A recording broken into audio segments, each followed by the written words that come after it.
How are we doing, guys? Moose here, Season 3, Episode 6 of our West Ham United career mode as we continue here midway through the transfer window. Just half of the month of August left here as we get set for our first match of the season versus Wigan. You can see we've brought in Pierre-Emerick Aubameyang from Saint Etienne to join the club, and he'll be making his debut playing alongside last year's leading scorer Lacazette, and so we'll hope they make a nice tandem. We've also got our other new signing, Cresswell, in there as well to get this game underway at Wigan to start off the Premier League season. So Wigan come out, though. They played just a very fantastic first half. I'm sure they're excited. They have returned to the Premier League this year. They were relegated in Season 1, but they earned promotion Season 2. So they came out very well in the first half here. You can see them getting some pressure on Kone with a couple shots here. He takes another shot, hits it off the post, and look at that. Thankfully, Butland came back and made the save, but their player ended up being offsides anyways. But Kone nearly striking first with the shot off the post. They've really looked the better side for this first 17 minutes or so. But Cresswell plays the ball off because that nice little skill to turn it behind himself, cuts inside, has a finesse shot, and just puts it over the top of goal. 23rd minute now. McCarthy here playing on the ball. Sissoko's unable to get away. McCarthy plays into McManaman. He has a shot on the advantage and scores. He looked like he mishit almost. Butland came out to stop it, and McManaman looked like he may have mishit it. It bounced funny, got past Butland, and into the goal as Wigan take the lead. But Jimbert, our young Cam, finding Aubameyang for his first real attempt as a West Ham player, and Ali Al-Habsi is able to make the save on that one. But Collison now breaking down the wing as we're looking for that equalizer. The ball into Aubameyang, it's stopped. Collison plays in here to Lacazette. He has a shot turning around a bit, but Wigan are able to clear it up. It falls to Spence. He plays inside. Watson now plays out to DeSanto. They've tried to catch us on the break here. DeSanto with plenty of space here. Ends up, Kalas is man marking him, trying to take him away, but Kalas is just absolutely, look at him, he falls down. Poor defensive play here. Tompkins again with poor defensive play. The ball's played over the other side to McManaman. He has great first touch there, good control, and knocks it past Butler as we left him wide open. Our team really got pulled to the left and left him open there, but Wigan takes that 2-0 lead into halftime. So certainly not the start to the Premier League season that we were looking for. But 54th minute now, Lacazette with another piece of skill to cut inside a couple of defenders. He tries to have a shot. It falls to him. He has the shot finally, but puts it wide of the goal. So we're pushing here, trying to get trying to get one back before we can even think about an equalizer. The ball's played to Aubameyang. He turns inside of Alcaraz, makes a great little turn here. Look at him step inside two defenders, plays the ball through to Lacazette, an absolute beauty, and he finesses it into the goal with a fantastic left-footed finish. Gets the ball from Aubameyang, and just a beautiful finish. Perfect timing of the run. Comes right to him, and he puts it right into the side netting with a little finesse shot. It's fantastic. Now Redmond here plays it to Aubameyang in the 70th minute. He knocks it inside to Lacazette again. He uses pace to turn Figueroa, just sprints right around, and the finesse shot again, showing that ability with his left foot. He pulled off some stunners with his left weaker foot last year, and he's continuing that right here with two nice finesse shots. 82nd minute now as Jordan Spence picks up a loose ball coming through the air. Falls to Redmond. He knocks inside to Musa Sissoko. They give him too much space, and he scored. West Ham United have come from behind, looking dead at halftime, down 2-0, have taken the 3-2 lead on a goal from Musa Sissoko. An absolute beauty with the right foot. Curls away from Al-Habsi at the last second. Look at that. Just a lot of pace, a rocket there. And West Ham may have stolen 3 points here, but 88 minutes to play. Ball over the top to Lacazette. He runs onto it as Ramos overplayed it, and look at that his first touch just goes straight for the shot to Lacazette. Unable to score, but a great chance. And West Ham hold on for that 3-2 win. Sissoko with the winning goal and the great game in the middle of the park. So that's a fantastic way to start the season off. Look at that, 26 shots, 13 on target. We really had a great game there. So that's an unbelievable win there for us. What a comeback against Wigan Athletic. They certainly were motivated after coming back from the championship, so we really had to come through with that win. And we did. As you can see, we come back here afterwards. We just need to get a little bit more funds to bring in Desciglia and see what we can do here. So hopefully, Vorsa came in. He played all right, but he also had two other center backs with him. We were playing that 5-4-1 or 5-4-1 to try and close it out there. So we'll see what we can do here. If we can't get rid of him, I'm not too worried about it, but we need to get rid of someone, at least Vazquez, maybe someone just to free up enough funds to bring in Descaglio, because right now we have Jordan Spence playing right back, and in that game he was just torn apart. He really did not have a good game, to be honest. It was noticeable. He was getting pulled out of position. They really took advantage of it on a couple of the goals, especially their second one. So we'll see what we can do there. But like I said, we have Ali, even just Bassem Ali, getting rid of him for that $850,000 would hopefully free us up enough money to bring in Descaglio. That's really all we need. Ruddick, Hall, somebody. I put Hall transfers because he had a nice run of performances in the friendlies, but he's still probably 5th on our pecking order.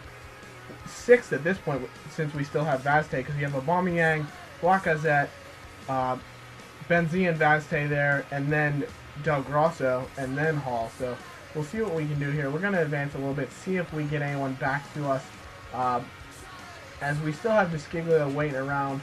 Tarap is going to leave QPR, we saw that. And Rooney is apparently in high demand, with Real Madrid possibly coming in for him. So we'll see what happens there. Obviously, Rooney in real life has a chance to leave as well, so we'll see what goes on. Saka Vertiz, the left back we had originally looked at, club showing interest in him. So and look at that, Tarap goes to Arsenal, so that makes them even better. Unbelievable that we're going to have to face off an Arsenal side that has just added another great offensive player, especially when Arsenal have shown the ability to tear us up in the past. So let's hope we get a transfer offer in here before the next game. Also, we still have a little bit of time, but it's tough because, you know, in real life, obviously, you can shop off your players trying to get rid of them. Ooh, Chung Yong Lee going to leave. He killed us that last time we played Bolton when they drew us 3-3. Suarez could go to Inter. It's making things a lot easier for us if all the players in the Premier League are going to go elsewhere. Rooney, Suarez. I saw Dzeko went to Valencia earlier in this window, so we shall see. We get an offer here for Eckersley. That's going to be on loan, short-term loan. That's fine. You can go to Nottingham Forest. You'll get some playing time out there. So we'll let him go out on loan. Yes, we know he's loans. They're covering a little bit of wages, but obviously it's not going to be enough for us to bring in Descaglio still. And we may have to look at possibly loaning someone that's not as good as him.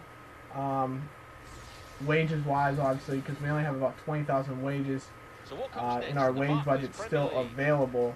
So we'll have to see what goes on here as we go towards the Sunderland game, or Southampton, excuse me, with nothing happening yet. We'll see if we get any transfer offers before that. Otherwise, you know, we're stuck waiting. We only have 7 or so days before the window, and it doesn't look like we have a national deadline. That's okay, and that's it. So we still haven't gotten any offers. It's tough to see, but we're going to play a Southampton game and see what we can have after that. Hopefully something here to allow us to bring in Descaglio. Alright, so we're going to get into this Southampton game. It will be our home opener to start the season off. Our first game here at the Olympic Stadium in Season 3. We're going with this pretty similar squad. Noble coming at Cam for Gimbert's been overplayed a bit. And we'll play Tompkins out actually on the right because he has that ability to play right back. And we'll give Spence a break there as we still try to bring in Descaglio. And we'll also get Danny Wilson in game here at center back, which is his natural position. But remember, he played out on the left for us. But we get off to a bright start here. Mark Noble plays the ball into Aubameyang, but he is just unable to finish there with a finesse shot. And for some reason, he took it with his left foot. Wanted him to take it with his right foot, but he didn't. And look at this. Aaron Cresswell, not a great start to his West Ham career as he gets the red card for that challenge there. You know, I didn't think it was a red card necessarily. I thought he came in late. That's a tough call there, and we're going to have to play the rest of the way with 10 men. And Southampton really tried to take advantage of us with that. You can see they get the first couple chances right after that happens. Butler with a nice kick save. And look at this. Wilson with just the most unlucky of handball calls. It literally touched his hand. I watched the replay back. It touched his hand as it fell down and just grazed his hand. Went to Kalas, who cleared it away, and they gave the handball for that. So it's just an awful call by the referee. It's bad luck here, but Ramirez steps up, and Butland with an unbelievable save as he goes the right way.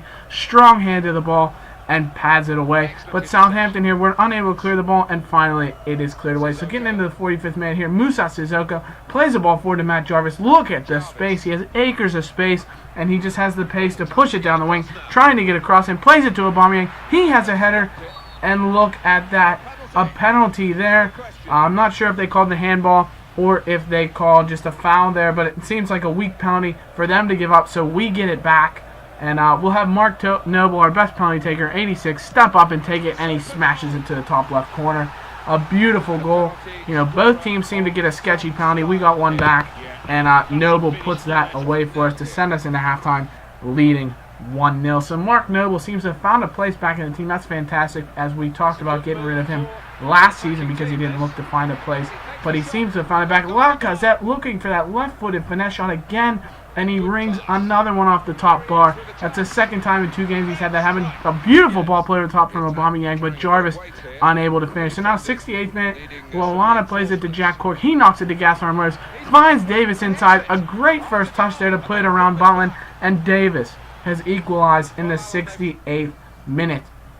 So now we push forward into the 73rd minute. The ball's played over the top to Cork. He finds his way in. Wilson comes in a little bit too tough, and another penalty, the second in the game for Southampton, the third in the game overall. It's just ridiculous what the referee's calling here. Wilson looked to have just nudged the player off the ball. He goes down a little bit easily, and they give the penalty away. And Ramirez made no mistake this time. Butland goes the right way, but you're not going to be able to stop that in the top corner. It's a fantastic shot. And Southampton maybe unjustly have taken the lead, but Jarvis with just a fantastic through ball, showing his quality off, plays it to Lacazette. The first shot is saved by the keeper, but he buries the rebound. It comes right back to him. He knocks it into the empty net, and we have equalized at 2. Lacazette just coming up so clutch for us this year with another goal.